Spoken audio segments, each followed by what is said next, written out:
श्री सत्यपाल सिंह जी।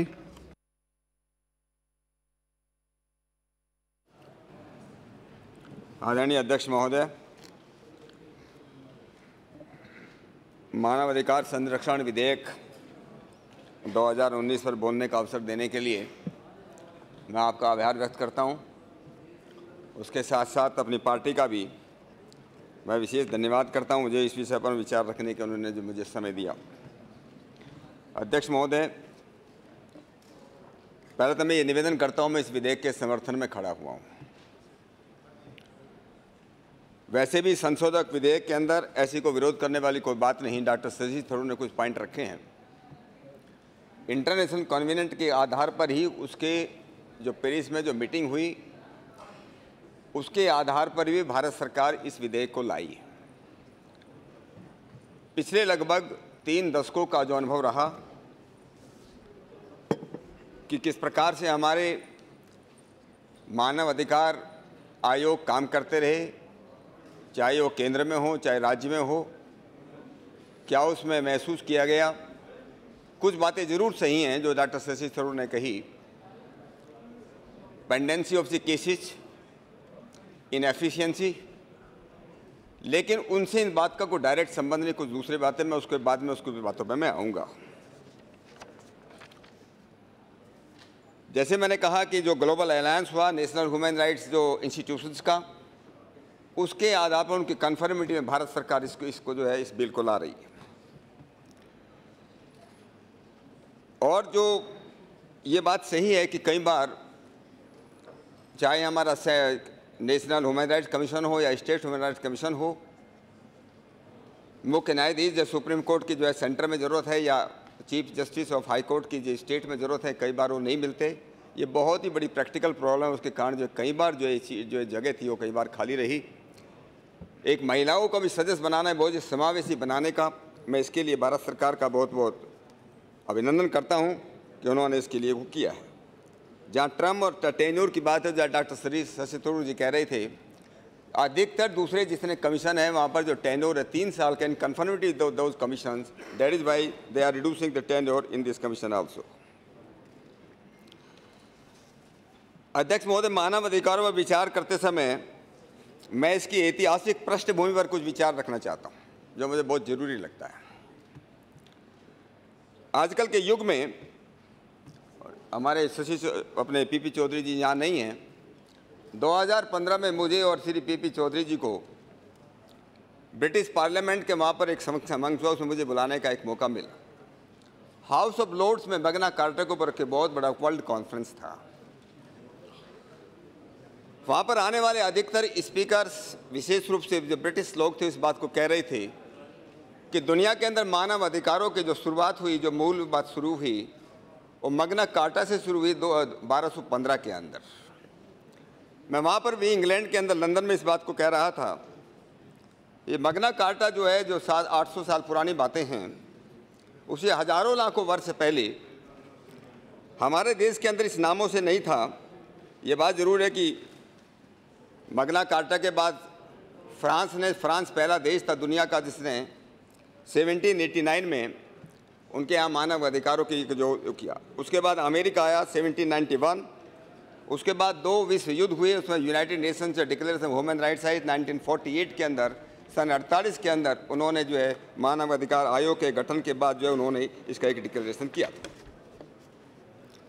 और उसी की मैं कह सकता हूँ कि नकल करते हुए हमारे संविधान निर्माताओं ने, इसमें ये लिखा हुआ है जब डिस्कशन हुआ कि अमेरिकन संविधान के आधार पर और यूएन जो है जो आयोग जो बना था मानव, उसके आधार पर हमारे यहाँ जो 7 पहले मौलिक अधिकार थे, बाद में अभी 6 रह गई, उसका जो है भारतीय संविधान में जो वो किया गया वो उन्हीं के आधार पर उसमें किया गया था।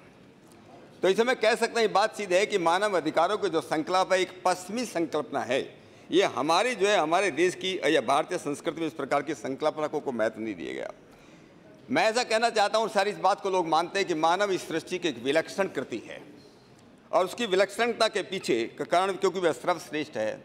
और हमारे शास्त्रकार ये कहते रहे कि न ही मनुष्य श्रेष्ठतम ही किंचित। सर्वश्रेष्ठता का आधार ये था कि मनुष्य अपने चिंतन और मनन के कारण अपनी आज़ादी और सामाजिक व्यवस्थाओं के बीच में अपने अभ्युदय निःश्रेयस का विकास करता ही ऐसी हमारी संस्कृति ने माना था। हम तो ऋषियों की संतान है ऐसा हम मानते हैं। हमारी भारतीय संस्कृति ये मानती है कि हम ऋषियों की संतान हैं।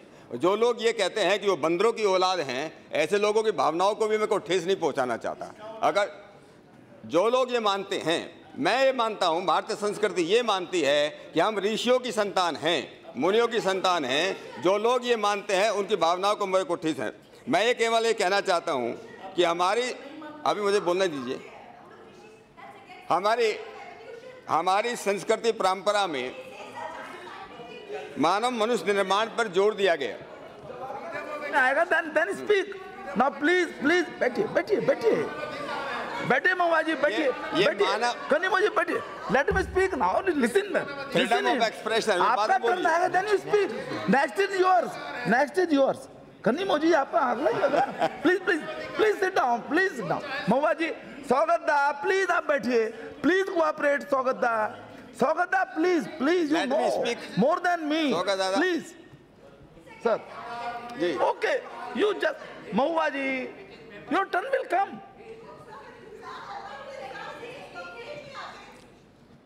जी अध्यक्ष महोदय, तो मैंने ये कहा कि हमारी संस्कृति ने मानव निर्माण के ऊपर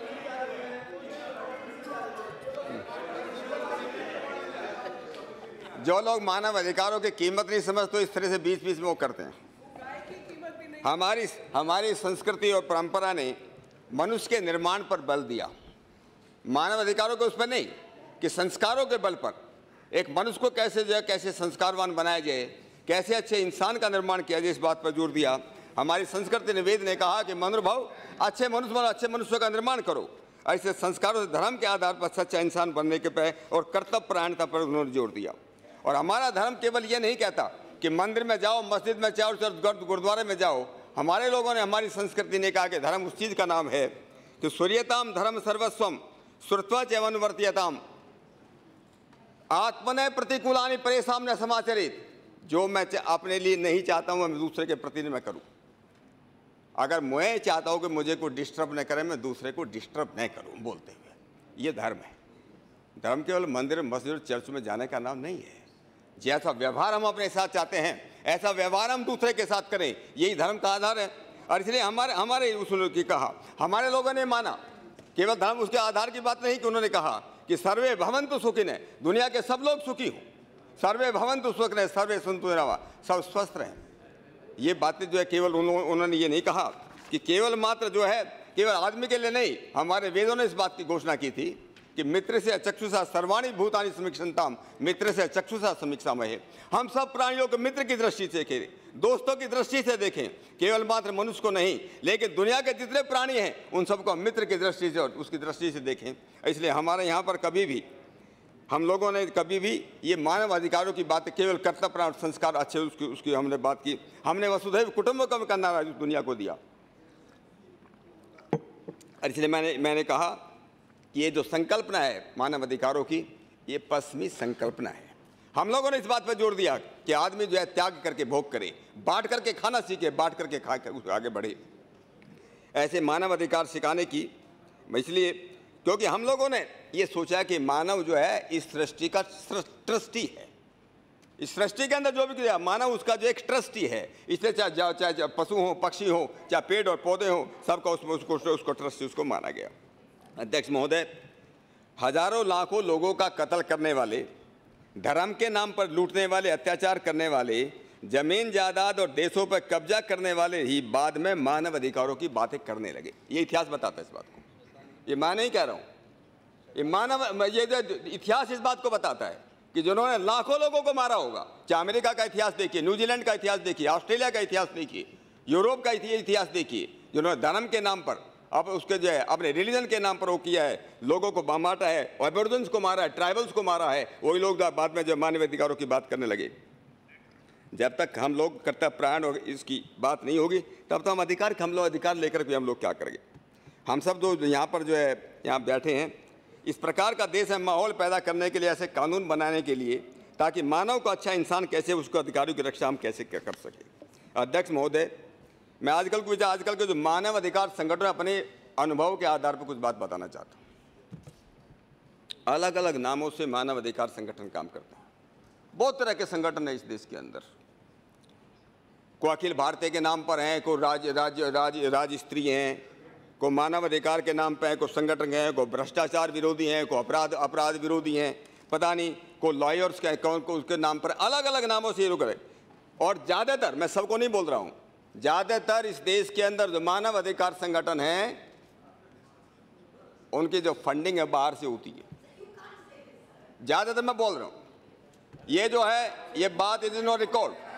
ज़्यादातर मानव अधिकार संगठन दे आर फॉरेन फंडेड। और ये बात जरूर है कि पिछले 5 वर्षों में, अध्यक्ष महोदय, पिछले 5 वर्षों में मोदी सरकार के कारण कुछ लोगों के धंधे बंद भी हुए हैं। इस बात का हमको अभिनंदन भी करना चाहिए। ज्यादातर मानवाधिकार संगठन ये सभी सरकारी विभागों, अधिकारियों, कर्मचारियों, पुलिस, फौज, उनके खिलाफ काम करते हैं। आतंकवादियों के खिलाफ कभी काम नहीं करेंगे, नक्सलाइटों के खिलाफ कभी काम नहीं करेंगे, अपराधियों के खिलाफ कभी नहीं बोलेंगे, आरोपियों के खिलाफ कभी नहीं बोलेंगे। बोलेंगे तो एस्टेब्लिशमेंट के खिलाफ बोलेंगे, हमारी संस्थाओं के खिलाफ बोलेंगे, पुलिस के खिलाफ बोलेंगे, उनको हतोत्साहित करने का, उनको डिमोरलाइज करने का काम करने जाते हैं। कोर्टों तक जो केस दाखिल करते हैं, आतंकवादी उनके जो पीड़ित हैं, उनसे जिनको मारा है, उनके परिवार के प्रति कभी नहीं बोलेंगे। अपनी एजेंसी पे, सीबीआई पे, आईबी पर कर्मचारी डिमोरलाइज, उनको कमजोर बनाने का काम करते हैं। मैं कुछ उदाहरण देता हूँ, बड़े शर्मनाक उदाहरण है और सबको ध्यान से सुनना चाहिए। मार्च 1993 में मुंबई में सीरियल ब्लास्ट हुआ, 257 लोग मारे गए। पुलिस पर गंभीर आरोप लगे, देश का नाम भी बदनाम किया गया। कुछ पॉलिटिकल लोग भी उसके पीछे मानवाधिकार संगठनों को खड़े कर दिया। अक्टूबर 1993 में, ये मार्च में जो है सीरियल ब्लास्ट हुई थी, भारत सरकार में यहाँ पर जो है अक्टूबर 1993 में NN वोरा की अध्यक्षता में एक कमेटी बनी और वोरा कमेटी की रिपोर्ट ने कि इनके पीछे कौन कौन लोग हैं, कैसे यहाँ पर जो है सीरियल ब्लास्ट के पीछे कौन कौन लोग हैं। और मैं तो ये कहूँगा, मैं ये रिक्वेस्ट भी करूँगा, हमारे गृहराज मंत्री यहाँ पर बैठे हैं, कि राजनीति का किस प्रकार से अपराधीकरण किया गया, किस प्रकार से राजनेताओं, अधिकारियों और ब्यूरोक्रेट्स, किस प्रकार से उनका नेक्सस, किस HR जो ह्यूमन राइट्स संगठन का किस प्रकार से नेक्सस था, इसके बारे में रिपोर्ट दी गई। और उसके बाद जब सुप्रीम कोर्ट ने कहा कि इस रिपोर्ट को जो है सार्वजनिक किया जाए, सुप्रीम कोर्ट में के अंदर केस गया क्योंकि भारत सरकार ने उस रिपोर्ट को जो है सार्वजनिक नहीं किया। सुप्रीम कोर्ट ये कहने के बाद कि भी इसको जो है इसको सार्वजनिक किया जाए, भारत सरकार ने उससे सुप्रीम कोर्ट में निवेदन किया कि अगर हम लोग ये रिपोर्ट जो है सार्वजनिक करेंगे, हमारी डेमोक्रेसी, हमारा लोकतंत्र खतरे में पड़ जाएगा। ये हमको जो जानने की जरूरत है, इस देश को जानने की जरूरत है।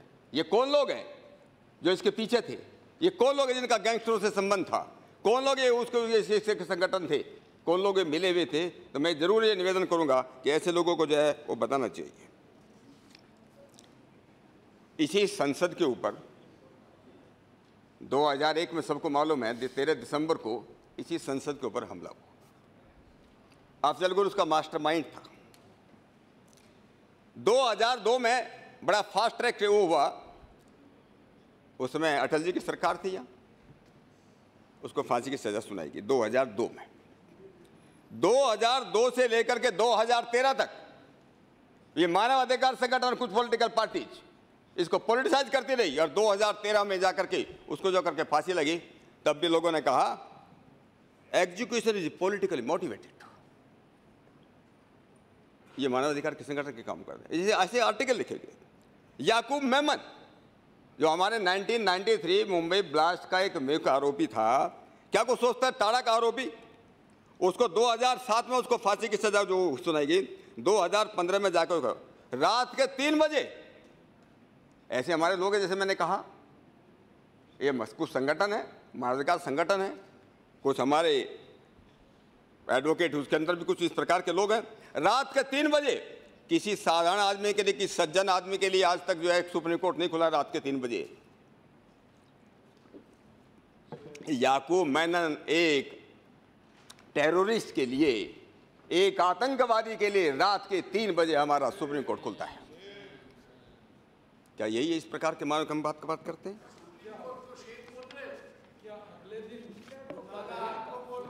ठीक है, उनको नहीं मैं अगले दिन कोर्ट खुलाना जरूरी था या रात में 3 बजे फैसला सुनाना जरूरी था, आप बता दीजिए। मैं ये कह रहा हूं कि पिछले इतिहास के अंदर कभी भी जब उसके अंदर 2007 तक उसका हो गया, सुप्रीम कोर्ट को चला गया, तब भी ये केस आपसे चलता रहा। मैं इसको बात को कह रहा हूं कि किस प्रकार से अपना वो करते हैं लोग करते। इशरत जान का केस था, उसमें 2 पाकिस्तानी मारे गए, टेररिस्ट थे, 2 हमारे इंडियन थे। उस पर कितना बवाल हुआ। डेविड हेडली ने बयान दिया था, इवन की इशरत जहान भी उसके अंदर जो टेररिस्ट थी फिदाइन थी, एलईटी की फिदाइन थी, कितना उसके हम लोगों ने किया। एक मैं इस बात को उदाहरण देना चाहता हूँ, लंदन के अंदर एक सस्पेक्ट टेररिस्ट मारा गया, लंदन पुलिस के उसमें लंदन पुलिस कमिश्नर ने बयान दिया। क्या लंदन का इंग्लैंड में हुआ, किसी ने को हल्ला मचाया? क्या किसी मानवाधिकार संगठन ने उसके बारे में हल्ला मचाया? वहाँ की मीडिया ने को हल्ला मचाया? हमारे यहाँ इस प्रकार का हल्ला मचते रहते। तो 2008 में मेहताब जी 26/11 को 2008 मुंबई पर अटैक हुआ, इतना बड़ा अटैक हुआ। मालूम है, सारी दुनिया को मालूम है, सारी दुनिया को मालूम है कि मानवाधिकार संगठन सामने आए और क्या कहा। एक तो हमारा, आई एम सॉरी टू से, one of our own police officers he wrote a book who killed Karkare, और उन्होंने लिखा कि the real face of terrorism in India. IB को दोष किया कि आईबी के लोग they are responsible for this kind. हमारे इंटेलिजेंस ब्यूरो के लोग ही, रा के लोग ही, उन्होंने सब मास्टरमाइंड किया है, उन्होंने अटैक करवाया मुंबई के ऊपर। राहुल जी ऐसी किताब लिखी थी, उसके पीछे ये मानवाधिकार संगठन के लोग थे। यहाँ दिल्ली के अंदर बाटला हाउस का केस हुआ 2008 में। हमारा एक इंस्पेक्टर, दिल्ली पुलिस का इंस्पेक्टर मोहन चंद शर्मा, वो शहीद हो गए। हमारी कुछ पार्टियां, हमारे कुछ नेता, वो आतिफ जो अमीन था, जो एक टेररिस्ट उसमें मारा गया था, एक मोहम्मद साजिद, उनके घर तो जाते हैं, मोहन चंद शर्मा के घर पर नहीं गया कोई। न हमें दुख हुआ उसकी शहादत का, न हमें दुख हुआ, न उसके ऊपर गर्व हुआ, न उसके लिए किसी ने उसके परिवार के लिए संवेदना व्यक्त की। तो हमारी जो कुछ पॉलिटिकल पार्टीज ने, मैं नाम नहीं लेना चाहता हूँ, नेताओं का भी मुझको मालूम है, बोलते कि उनको नींद नहीं आई, रात को नींद नहीं आई, रात को नींद नहीं आई, समझ के। और ये तो एनएसआरसी की रिपोर्ट के बाद भी ये लोग शांत नहीं हुए। 2009 को सुबह मैं अभी शशि थरूर जी बात कर रहे थे, उसको एनआरसी की बात कर रहे थे, मुझे याद आ गई वो बात। घुसपैठियों के बारे में, असम में घुसपैठियों के बारे में सुप्रीम कोर्ट ने सितंबर 2006 में कहा था, it is an external aggression on India, कि घुसपैठियों को निकालना चाहिए। लेकिन पिछले इतने दशकों में, इतने अकॉर्ड होने के बाद भी 1985 में राजीव गांधी अकॉर्ड हुआ, तो हम लोगों ने क्या किया तब तक? एनआरसी बनी, एनआरसी में इतना काम होने के बाद अभी उसमें हल्ला उसको मचाया जा रहा है। मेरे कुछ उसमें सवाल भी हैं, और मैं माननीय गृह राज्य मंत्री जी यहाँ पर बैठे हैं। एक तो बहुत इंपॉर्टेंट बात यह है, जब हम मानव अधिकारों की हम बातें करते हैं, संविधान में मौलिक अधिकारों की बातें करते हैं, मैंने ये प्राइवेट मेंबर बिल्स भी इंट्रोड्यूस किया था कि संविधान के अंदर जो 25 से लेकर के 25 से लेकर 30 तक जो आर्टिकल्स हैं, उनको इस प्रकार से, चौधरी साहब विद्वान अधिवक्ता हो आप, उनको जिस प्रकार से इंटरप्रेट किया गया पिछले 6 सालों में, अल्पसंख्यकों को तो अधिकार दिए गए, अल्पसंख्यकों को अधिकार दिए गए, अपने धार्मिक संस्थानों को एडमिनिस्ट्रेट कर सकते हैं, उनको मैनेज कर सकते हैं। बहुसंख्यक लोग नहीं कर सकते। वो अपने शिक्षा संस्थान चला सकते हैं, अपने स्कूल कॉलेज या यूनिवर्सिटी चला सकते हैं, बहुसंख्यक लोग नहीं चला सकते हैं। क्या ये उनके मौलिक अधिकारों का हनन नहीं है? क्या उनके जो मानव अधिकारों का हनन नहीं है? क्या उसको रिविजिट करने की जरूरत नहीं है? ये मेरा कहना है। अल्पसंख्यक जो संस्थाएं, जो विश्वविद्यालय चलाते हैं, वहाँ पर हमारे जो है schedule caste, schedule tribe, OBC को उनको कोई रिजर्वेशन नहीं मिलता है। जो भारत सरकार से जो फंडिंग इंस्टीट्यूशंस हैं, जहाँ 100% पैसा जाता है, क्या उनको ये अधिकार होना चाहिए क्या इसको रिविजिट करने की जो हमको जो नहीं होना चाहिए, क्या ये खत्म नहीं होना चाहिए? एक पुलिस कस्टडी में डेथ होती है, पुलिस कस्टडी में डेथ तो कहीं भी हो सकती है, मौत कहीं भी हो सकती है, प्राकृतिक कारणों से भी हो सकती है, बीमारी से भी हो सकती है, लेकिन हर बार यही माना जाता है, सबकी नज़र में यह आता है कि पुलिस वालों ने मारा होगा, पुलिस वालों के मारने के कारण ही इसकी मौत हुई है। इंक्वायरी करने का, जेल में मौत होती है, जेल में भी ये माना जाता है कि मानव अधिकारों का हनन हुआ, उसको मारा गया होगा जेल में, उसके कारण उसकी मौत हुई। इसमें भी ज़रा विचार करने की जरूरत है। और बाद में रिपोर्ट आने के बाद भी, जांच में रिपोर्ट होने के बाद भी ये हमारे डेटा जनरली ठीक नहीं होते हैं। गृहराज मंत्री जी, मैं इसलिए बोल रहा हूँ कि हमारे उसमें जो है ये डेटा ठीक नहीं होते हैं, तो हमारी जो रिपोर्ट है वर्ल्ड लेवल पर जाकर के खराब होती है, हमारा इंप्रेशन खराब होता है कि हमारे यहाँ इतनी ज़्यादा वो होती है। एक तो मैं भारत सरकार को जरूर धन्यवाद देना चाहूँगा। हम लोग जो है जब उसकी बात करते हैं मानव अधिकार, ये कहते हैं सब जाति, धर्म, वंश, किसी कोई धर्म रिलीजन को मानने वाले सब उसको नजर में बराबर है, कानून के नजर में सब बराबर है। इतने वर्षों तक हम हज पर हम सब्सिडी देते रहे, क्या किसने सोचा है कि कैलाश और मानसरोवर पर सब्सिडी देना चाहिए?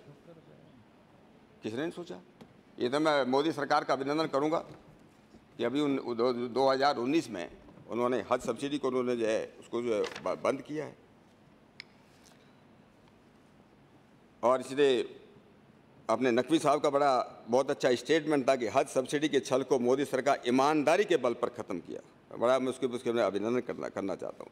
और ये बड़ा अच्छा निर्णय कि मुस्लिम विमेन भी जाकर के बिना किसी मेल आदमी के लिए वहाँ पर जाकर के हज कर सकती है। ये भी एक इंटरनेशनल कोवेनेंट था on civil and political right 1960 report था। अगर कोई महिलाओं को कोई अपने पति की बिना परमिशन के अगर बाहर जाना उसको अलाउ नहीं है, ये महिलाओं के मौलिक अधिकारों का हनन है। ये दुनिया मानती है इस बात को। हमारे यहाँ अब तक ये चलता रहा। मैं एक तरह देख लीजिएगा, बस आप अपना देख लीजिएगा। ठीक है, मैं 2-3 मिनट भाजपा के भी और वक्ता भी बोल रहे हैं। बस 2 मिनट जी प्लीज टेक योर टाइम। मैं 2-3 उदाहरण जरूर देना चाहूँगा कि हमारे देश के अंदर, मैं एक ह्यूमन इसको अपने MHA की कमेटी के अंदर भी मैं था। ये हमारे जो है जो 1947-48 में हमारे गुजर लोग जो हिंदू जो थे कश्मीर के अंदर आए थे, और कश्मीर में आने के बाद उनको अधिकार नहीं दिए गए।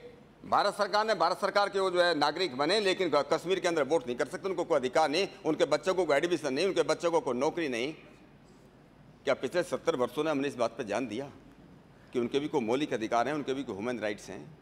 या कश्मीरी पंडित जो है वहाँ से जो है जिस प्रकार से भगाए गए, खदेड़े गए, मारे गए, क्या उनका भी कोई मौलिक अधिकार है? क्या इस विषय में हमारे किसी भी ह्यूमन राइट कमीशन ने इस बात पर क्या कभी ध्यान दिया है? कोई संगठन ने क्या उनकी बात कभी उठाई है? मैं केवल एक बात कह करके अपनी बात को जो है समाप्त करना चाहूँगा। अध्यक्ष महोदय, मैं महाराष्ट्र का ही केस है, मैं नाम नहीं लेना चाहता जगह का, कुछ लोगों को परेशानी हो सकती। महाराष्ट्र में पुलिस वाले सब जगह करते हैं, कोई केस होता था पुलिस वाले जाते थे जज से रिक्वेस्ट करते थे, मजिस्ट्रेट रिक्वेस्ट की भी हमको पुलिस कस्टडी दे दीजिए। 10 दिन की मांगते थे, पुलिस जो है जज जो है 2 दिन की देता था। बोलता था आप लोग जो है गलत काम करते हो, लोगों को तंग करते हो, परेशान करते हो।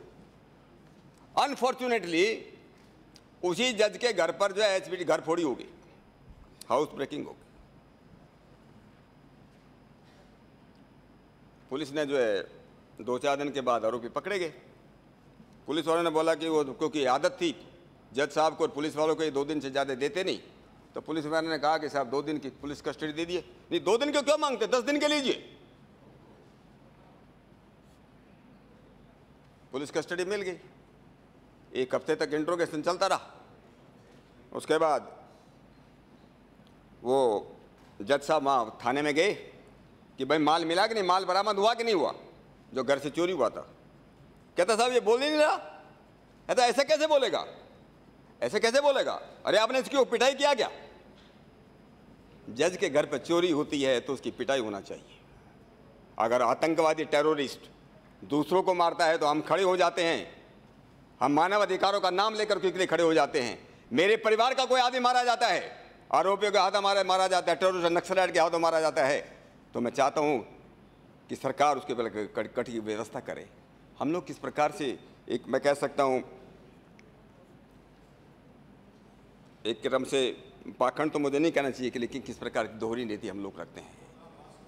विरोधाभास हम लोग जो है दंड जो है हमारा सरकार के किसी भी देश के अंदर हो, दंडेन शास्ति प्रजा, दंड से ही सरकार चलती है। और हमारे यहाँ तो इस पर का विधान था। भगवान कृष्ण गीता में कहते थे, भगवान कृष्ण ये कहते थे कि परित्राणाय साधुना विनाशाय च दुष्कृताम। अरे सज्जनों की रक्षा करो, दुर्जनों का दमन करो। जब दुर्जनों का दमन जब तक नहीं होगा तब तक हम चलने वाले। तो मैं केवल इतना निवेदन करता हूँ कि हम हमारी जो भी हमारे ये आयोग हमारे बन रहे हैं, इन बातों पर ध्यान दिया जाए। ऐसे कुछ गाइडलाइन भी साथ साथ तैयार होना चाहिए, ऐसे रूल्स भी कुछ प्रकार से बनना चाहिए कि वो एडमिनिस्ट्रेशन को मदद करें। ये निश्चित रूप से अगर किसी के मौलिक अधिकारों का हनन हुआ है उसकी ज़रूर रक्षा कीजिए। हम तो इस बात के लिए कमिटेड हैं। मैं तो ये कहता हूँ कि मुझे इस बात का याद आता है अध्यक्ष महोदय, जिसमें हमारे यशस्वी प्रधानमंत्री मोदी जी 2014 में 20 मई को उन्होंने केंद्रीय कक्ष में एक भाषण दिया था, सब लोगों ने सुना था। उन्होंने कहा था कि सरकार वो हो जो गरीबों की सोचे, सरकार वो हो जो गरीबों की सुने, सरकार वो हो जो गरीबों के लीजिए। और हमारी सरकार ने पिछले 5 वर्षों में दिखाया है। इसलिए पिछले 5 वर्षों के अंदर ये आंकड़े इस बात को दिखाएंगे कि जहाँ जहाँ भारतीय जनता पार्टी की सरकार है वहाँ पर मानव अधिकारों को हनन की संख्या बहुत गिरावट आई है। अगर हम सरकार अच्छी करते हैं, अगर हम जो है ईमानदारी के साथ, पारदर्शिता के साथ, टेक्नोलॉजी का उपयोग करके अगर हम लोग काम करते हैं तो मानव अधिकार उसको जो है ज़्यादा जरूरत नहीं पड़ती। इतना कह करके मैं आपका बहुत बहुत धन्यवाद करता हूं। और अपनी बात को एक बात मुझे ज़रूर याद आ गई और मुझे फिर मुंबई की बात याद आती है। हमारे एक हाई कोर्ट के अंदर एक जस्टिस लैंटिन थे, दादा justice Bakhtawar Lentin, very famous man, very famous जज। एक रेप का केस उनके पास गया, अपील के अंदर उसमें गया। उन्होंने कहा